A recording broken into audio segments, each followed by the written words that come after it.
Jane. Kumusta? Nakauwi ka na? Oo, nandito na. Oo. Magkano daw makukuha mo sa mana? Wala pa nga, hindi pa ako nakakapasok ng gate. Excited ka naman. Sorry na ha. Kasi gusto ko makabalik ka na. Dala pang business mo. Sayang din yun kasi. Oo, yung once in a lifetime opportunity, yung chance para makapagsimula ulit. Alam ko na kung anong sasabihin mo. Lorraine, huwag mong mamaliitin tong trabaho natin. Kahit pagpa-factory lang to sa Taiwan, at least may trabaho. Oo, naintindihan ko naman yun. Sorry sa attitude ha. Balitaan mo ko ah. Sige.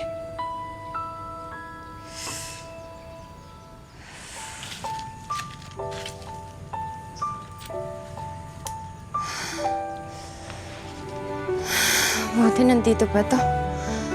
Kung papaano mo kami Anak iniwan, na. ganun mo pa rin kami babalikan. Mama? Naalala ko, mahilig ka noon sa scavenger hunt, di ba? Dati yun, Ma. Hindi na ngayon.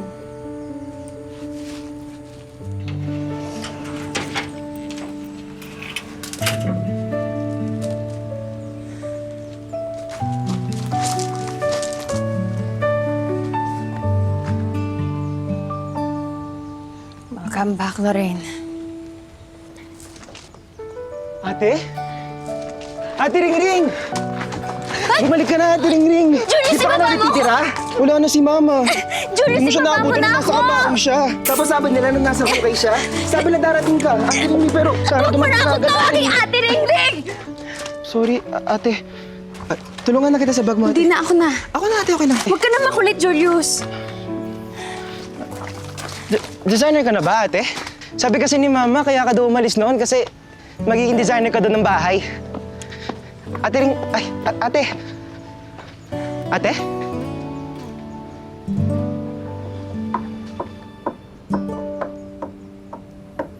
Julius, tigilan mo nga yan. Masakit sa ulo. Buti bumalik ka, ate. Pagkagandahin na ulit natin tong resort ni Mama. Hi, Mr. Romana. Hi, Kuya Attorney! Hi, Julius. Hindi ko na patatagalin pa. I am Attorney Nicolas Armada, or you can call me Nick. And ako yung naatasan ni Mrs. Josephine Romana ng mga siwa dun sa mga naiwan niya. And as you might already know, today, babasahin ko yung last will na ginawa niya at tinanda niya bago siya mamatay. Teka, kaya niya ba magbasa? Ha? Wala naman siyang intellectual disability. Social up lang naman si Julius.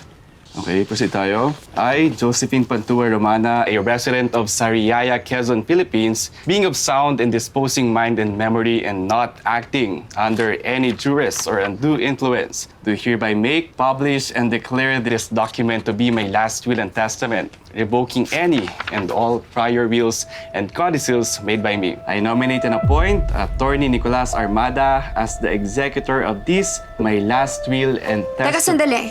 Ano ibig sabihin nito? Bakit ganito yung nakasulat dito? Totoo ba to? Bakit wala akong makakuha? Wala pa tayo dyan, pero sige. I give and bequeath the following specific properties to my adopted son, Julius Romana, the Doña Romana Resort, the house on 156 Carnation, the... Bakit walang iniwan sa akin? Okay, sige.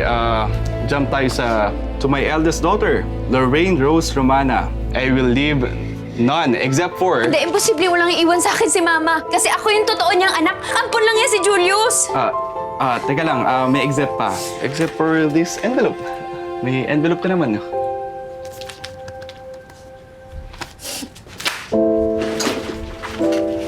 Sa akin na lang, Kuya. Mama, lumabas ka. Magpakita ka sa akin ngayon. Bakit wala ka man lang iniwan sa akin kahit magkano? Dahil ba biggest disappointment mo ko? Ha? Kaya pinaparusahan mo ko hanggang sa kabilang buhay. Mama. Miss Lorraine! I think yung misunderstanding dito eh. Anong misunderstanding? Naiintindihan ko, gets ko, kahit hindi ako nakapagtapos ng college kagaya mo, naiintindihan ko hindi ako bobo. Wala naman nagsasabing bobo ka, okay? Nag-aaksaya lang ako ng oras dito eh. Pwede bang ipa-reimburse ko muna sa yung pamasahe ko? Okay, Miss Lorraine, bigyan mo muna ng chance yung mama mo. May reason siya kung bakit niya ginagawa lahat to. So please, pasahin mo muna to. Kasi to. Paano to? Anong gagawin ko dito? Wala na nga siyang iniwan sa akin. Dami niya pang utos. Okay, Miss Lorraine, trust the process. Mrs. Romana informed me na kapag daw nakumpleto mo na yung list na yan, tsaka palang pwedeng ibigay yung pamana mo. Sinabi niya yun? Oo, hindi mo muna kasi pinatapos yung will eh. Ito pala, pinabibigay din. Usahin mo lang pag mag-isa ka na lang. Okay?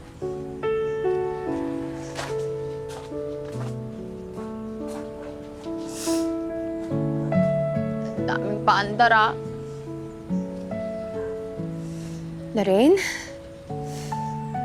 Para sa mana, para sa placement fee, at para sa panibagong buhay.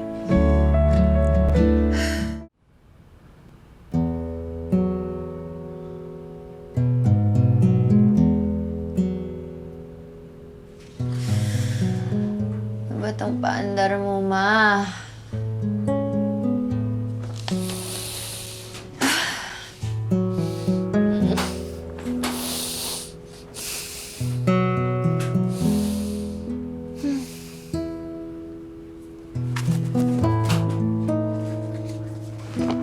Ate, marutulog ka na?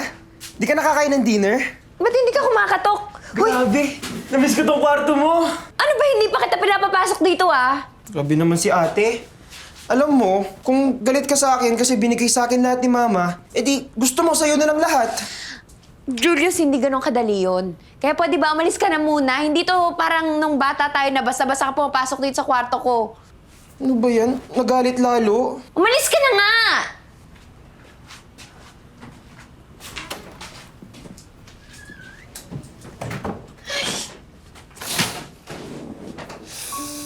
Anak, bakit ka naman ganun sa kapatid mo? Kulit-kulit kasi! Eh, hindi ba? Ganun siya kakulit noon kahit nung bata pa kayo.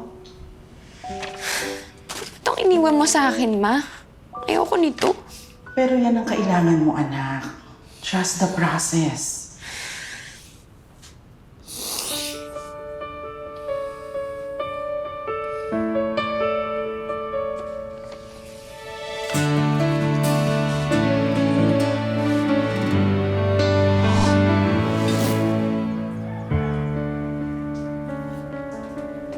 Good morning! Wow! Sinisimulan niya na yung list, oh. Dito ka ba nakatira? In the meantime, yes. Siyempre, kailangan ko makita kung na-execute mabuti yung will. No? Wow! Nagluluto ka na banana cake, ate? Di ba yun yung favorite bonding natin ni Mama? Tutulong ako. Wag na ako na. Sige, gusto kong tumulong, ate. Wag na nga, ako na. Wag ka na makulit.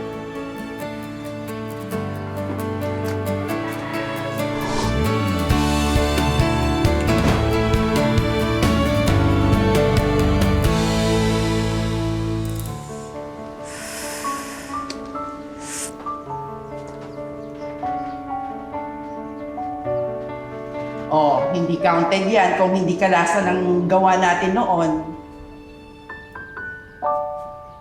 Kamusta? Hindi masarap. Hindi ko na maalala yung recipe ni Mama. Ako, ate, alam ko pa. Baka naman kailangan mo lang ng tulong ng kapatid mo.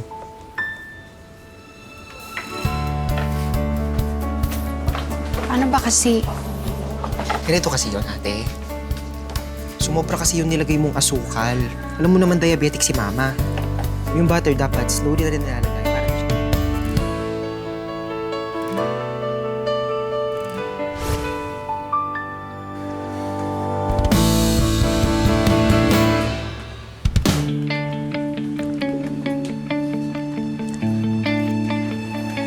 Ang sarap! Ang galing natin, ate!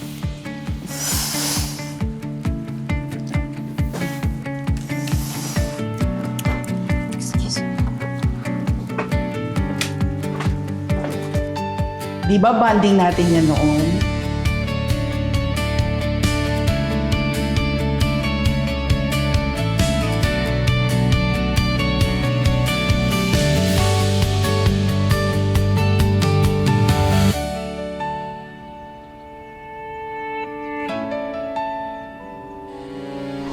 Kamusta ang naging buhay mo? Okay lang ako, Ma. Huwag kang magsisinungaling, ring-ring. Pa bang gusto ninyo marinig galing sa akin, Ma? Na nagkamali ako. Na hindi ko sinunod yung utos ninyo, na lumayo ako. Nakakala ko kasi kaya ko lahat. Yun pala, hindi. Na failure ako.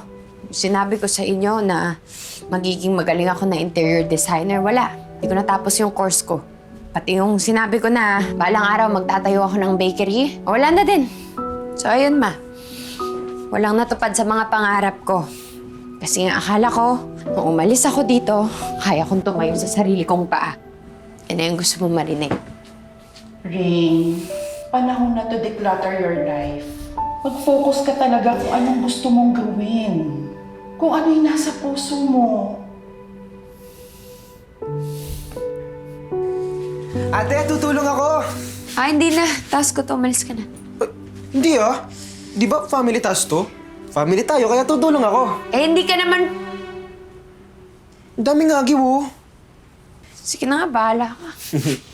Tanda mo ba ate, nang nag-aaral tayo ng dito noon, ng tagu-taguan? Tapos, dito na no? Dito mo ako laging nahuhuli noon.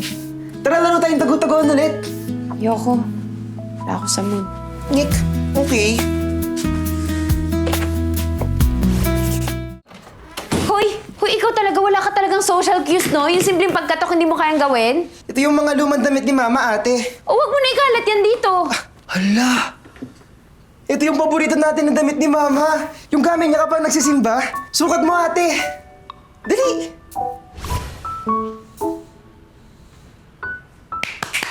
Ang ganda mo, ate.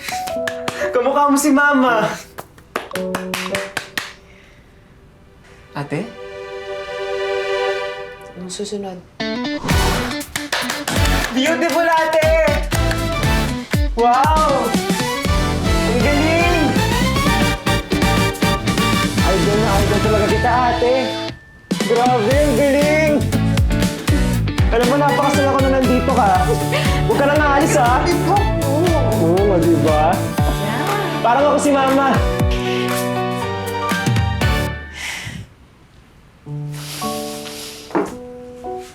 Napagod ka din, no?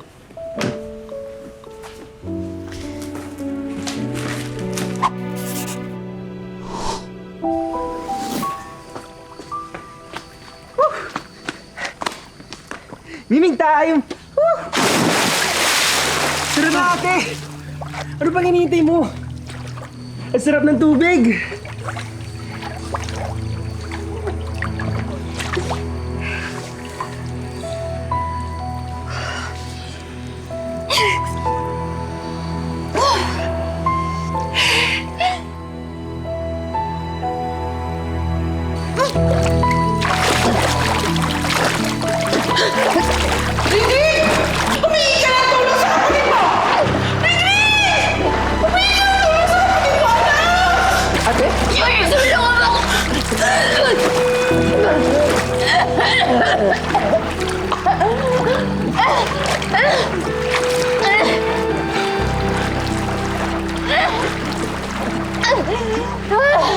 Mr. Ring!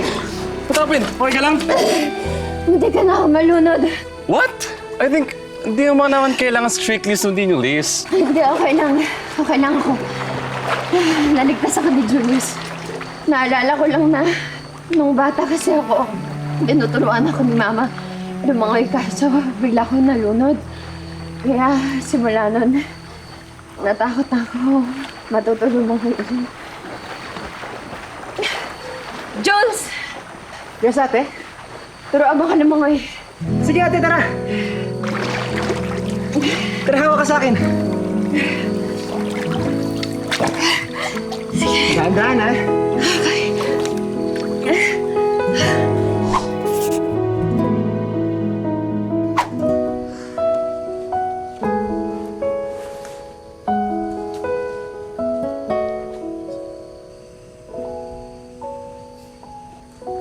Nagtampo ka ba sa akin nung umalis ako? Hindi, ah. Sabi naman kasi sa akin ni Mama, babalik ka rin naman daw. Eh, si Mama, nagalit pa siya o kaya nagtampo nung matagal akong nawala. Mas lalong hindi. Kung alam mo lang, araw-araw kang hinihintay ni Mama. Sinasabihin niya pa ako na huwag ko raw pakialaman yung gamit mo kasi pag daw bumalik ka, hahanapin mo. Tapos sabi niya pa sa akin na kapag daw bumalik ka na, magpa-party tayo. Ang dami niya sinabi sa akin na bukas daw uwi ka na.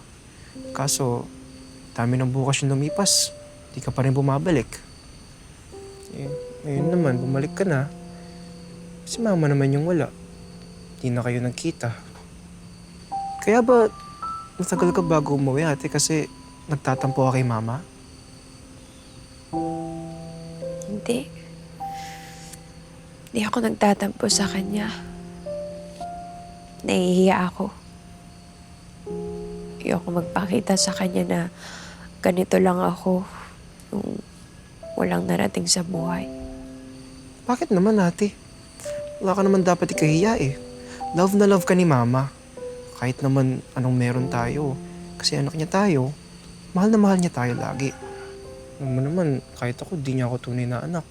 Love niya pa rin ako. Ikaw pa kaya? Anak ka ni mama. At love ka ni ate. Huwag ka mag-alala. Simula ngayon, di na ako mawawala na matagal. Miss ko na si mama. Ako din.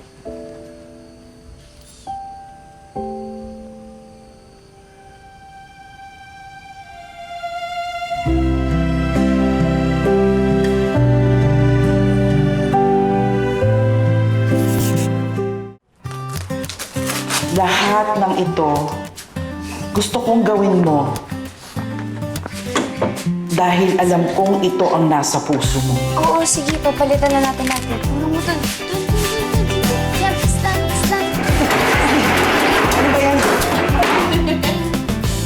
Ito ang tunay na ikaw, anak. Ate, kailangan mo pa to? Hindi na. Sige na, labas mo na. Sige. Ay, ito. Sabi mo to. Kaya mo? Iyak eh. Sige. Gusto ko na magawa mo lahat ng pangarap mo, Lorraine. Kasi alam kong hindi imposible. Huwag mong hayaang diktahan ka ng mundo.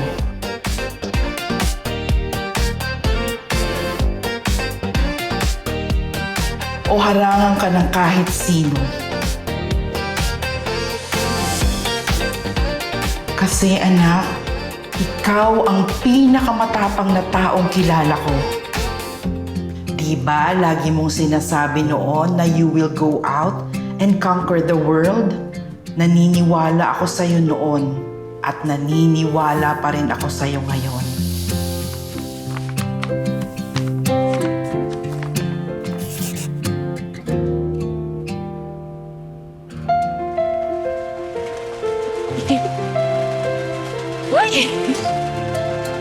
Wow!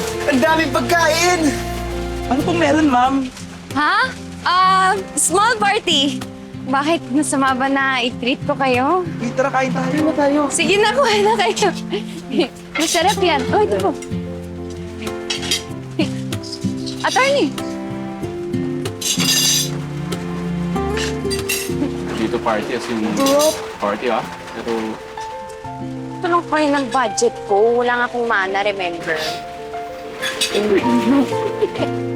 Alam mo, spoil ito mo yung buhay ko dito, pero ang gusto ko rin ituloy yung unang plano ko. Ewan ko, nagugulaan pa ako. well, kailangan mo na mag-decide kasi dapat mo na matapos yung list eh. Dalawa lang, di ba? Play hide and seek, tapos find true love. Pero alam mo, feeling ko, pwede naman natin pag-isahin na lang yun eh. Taguan ng feelings, tapos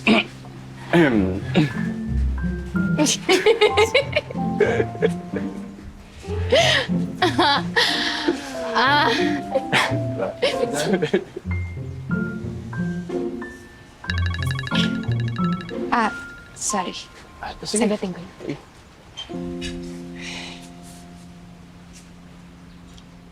Oh, Jane. Nangyari na sa'yo, te. Akala ko 1 week ka lang dyan. Nabot ka na ng 2 months. Natuloy ka pa ba? May nangyari kasi. Wala akong nakuhang mana. What? Paano yan? Bibigay mo na slot mo sa iba? Hindi, teka, sandali. Wag naman. Tumatiming lang ako. Naghahanap lang ako ng pampondo dun sa placement fee tapos lilipad na rin tayo sa Taiwan. So, go pa rin dun sa slogan kineso mo. Para sa mana, Lorraine. Para sa placement fee. Para sa bagong buhay. Ate, very good. Alis ka rin naman pala, ate. Sinungaling ka. Sabi mo hindi na. Jules? Jules, hindi ganun yun, Jules! Susumbong kita kay mama. Jules!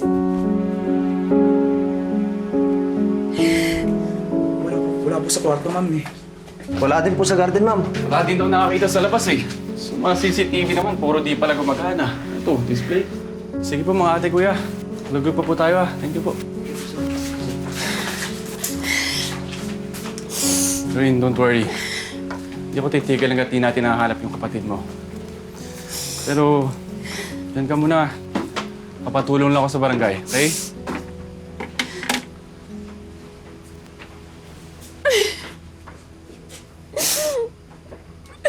Ayoko na. Ayoko na. Hindi ko na kaya. Hanggang dito, failure pa rin ako.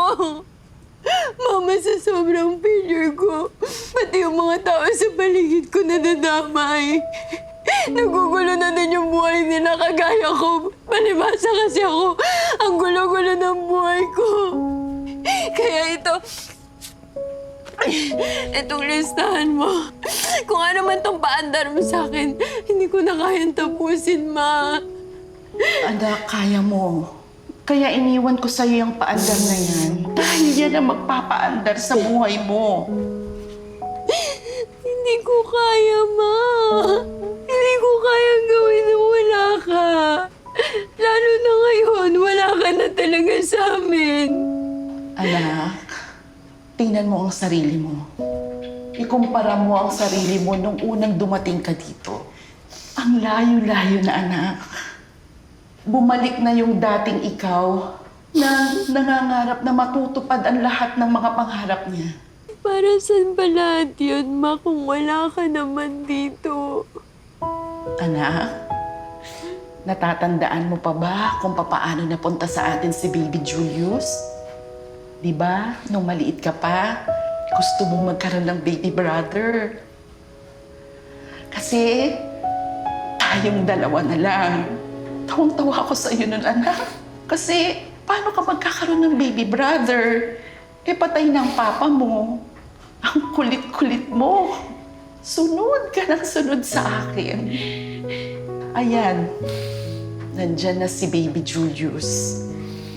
Tuwang-tuwa ka nun, anak. Mahalin mo si Julius. Gaya ng pagmamahal mo nung una mo siyang nakita. Pag nagmahalan kayo, parang nandito na rin ako. Kasama niyo. Mama.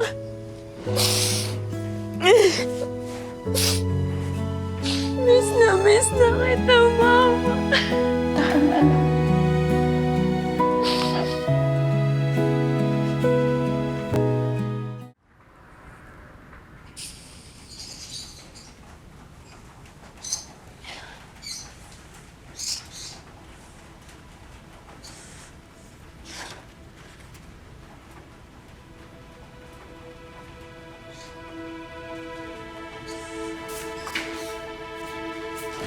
Lorraine, sorry ah. Wala talaga eh. Pero huwag kang mag-alala. Gagawin ko lahat para mahanap si Julius. Baby Jules. Lorraine! Lorraine, wait! Wait! Tandaan mo ba ate, nung nag-aaral tayo ng ano dito noon, nung tagutaguan? Dito mo ko laging nahuhuli noon. Tara na lang tayong tagutaguan ulit.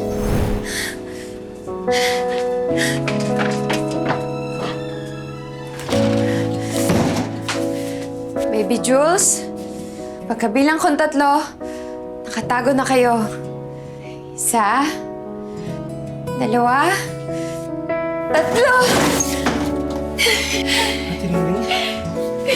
Ate Ringling! Anak mo ko! Galing mo talaga, Ate Ringling! Siyempre, lagi kitang hahanapin. Miss kita, Ate Ringling. Nagutom na ako, Ate Ringling. Halika na, kakain na tayo.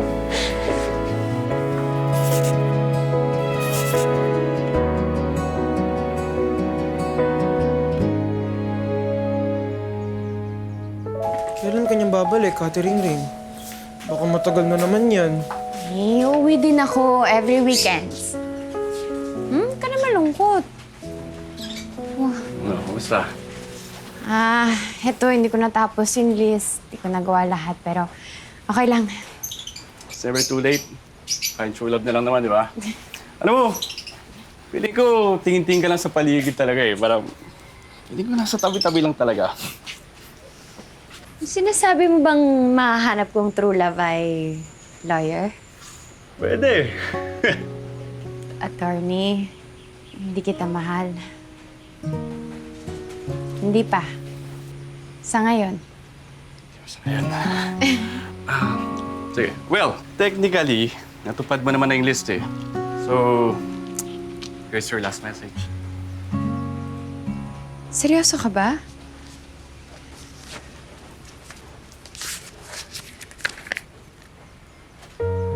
Ang laking pera nito.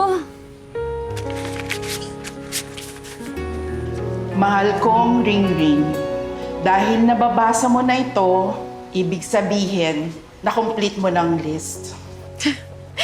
Hindi ko nga nagawa yung true love, May. Yung true love, alam ko namang mahahanap mo yan. O baka nga nahanap mo na. Ang laki ng kapasidad mong magmahal, anak. Kaya kampante akong iiwan ka. Dahil alam kong bitbit mo yung pagmamahal na yan habang binabagtas mo muli ang daan patungo sa mga pangarap mo.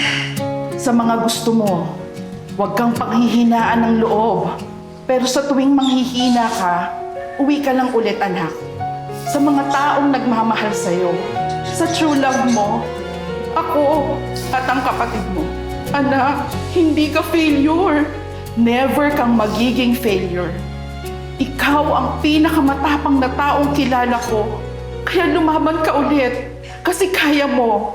Magagawa mo. Salamat, Ma.